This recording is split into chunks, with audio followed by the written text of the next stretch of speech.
Chelsea had a run out in Europe as well. Cole Palmer decided not to travel, not to play. Doesn't need to. Right? He's a superstar. Look, you've watched Cole Palmer now for, a season and a half nearly for Chelsea.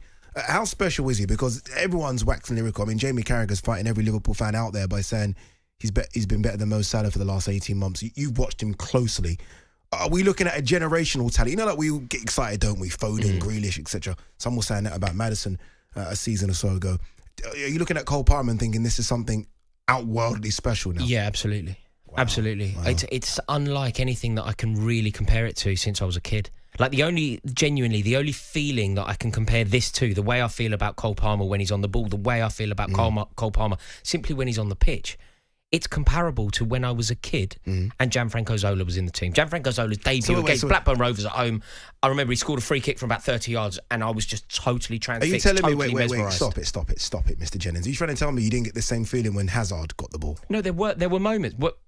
Hazard was a sensational footballer, but there were moments with Hazard. Look, you've got to remember, and I don't really like flagging this, but Eden Hazard had an entire season off. Yeah. Like an entire season off. Like, yes, he was dazzling, and at his best, but he also carried a really shoddy Chelsea team.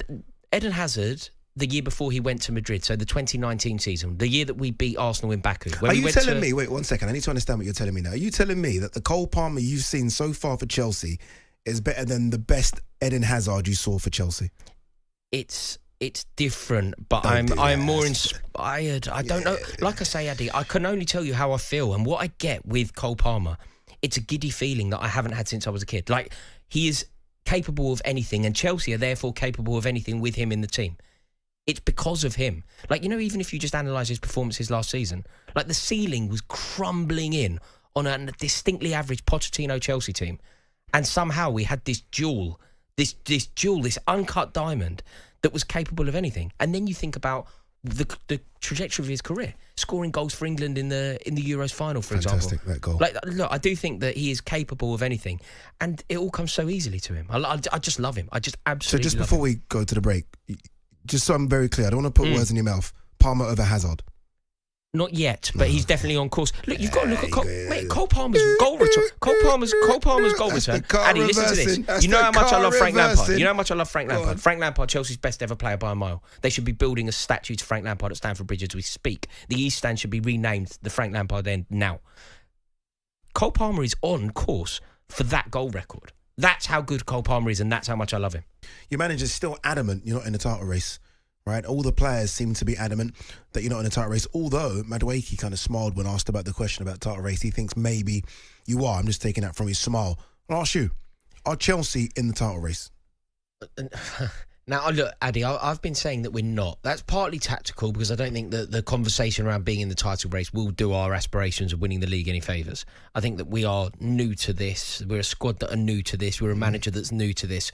So the experience will tell, and it will really come into effect in the latter stages of this marathon. Yeah. But what I would say is, if you look at Chelsea's fixtures, they're really favourable.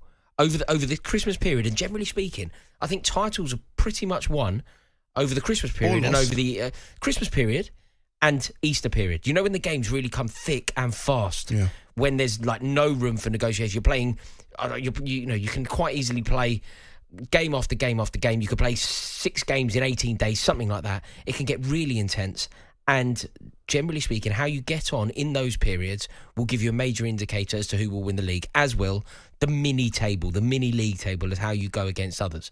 So if we can come through this Christmas period where we have a lot of games, they're intense fixtures, but they're favourable, Addy. They're so favourable. So can you win the league? We can revisit this after the Christmas period. Like when we break into the new year, like Chelsea play Morecambe in the FA Cup. If we have won every game between now and then, and when you look at the fixtures, they're so winnable. Okay, let's look at those. So it's Brentford this weekend. Everton is the next Premier League fixture after that. Then it's Fulham. Then it's Ipswich. Then it's Palace. See what I mean? And even after Morecambe, it's Bournemouth, it's Wolves, it's Man City, it's West Ham. Yeah. The implication here, the worrying thing about this is, because it's so kind over the next month or so, there's a period where it becomes very tricky, and that will probably be Easter.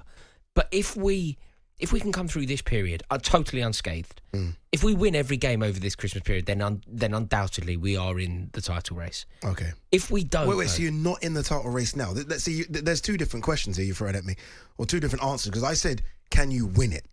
I'm not. I think you're in the title race. I'm asking. No, I don't think. So you don't even think right now you're in the title race. No, but you're only in the race if you're a possible victor.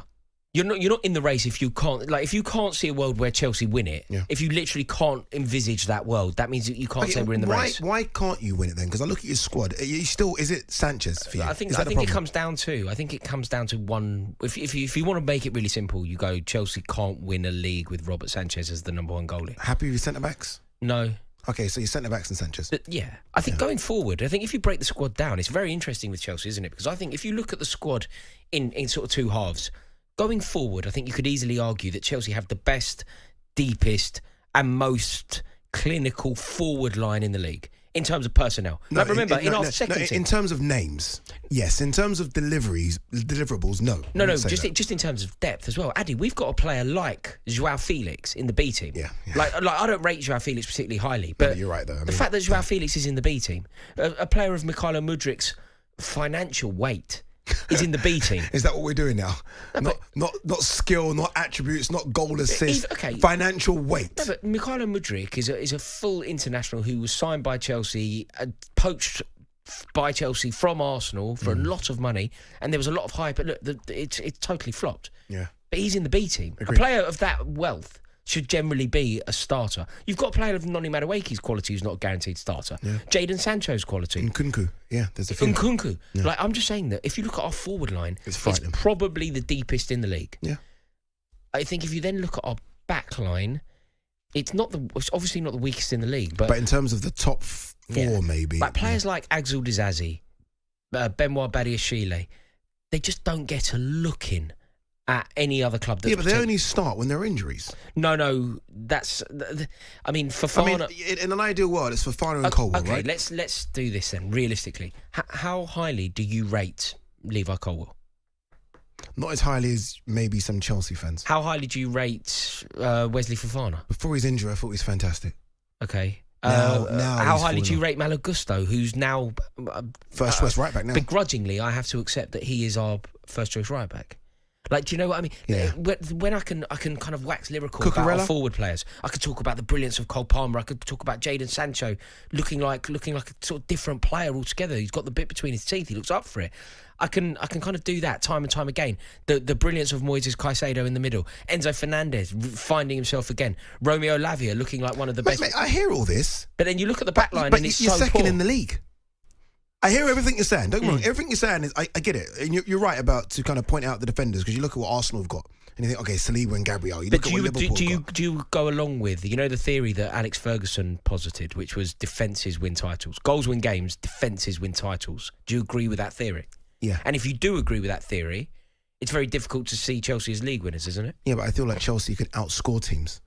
No, but nobody can win the league doing that. No, that's like Newcastle United when they called themselves, they were christened the Great Entertainers. Tottenham Hotspur had a team like that. Do you remember when they had the famous five? Dumitrescu, Popescu, Sheringham, all that. Yeah. Those teams don't win the league, Addy. On AM, on DAB, via the talkSPORT app and on your smart speaker. talkSPORT.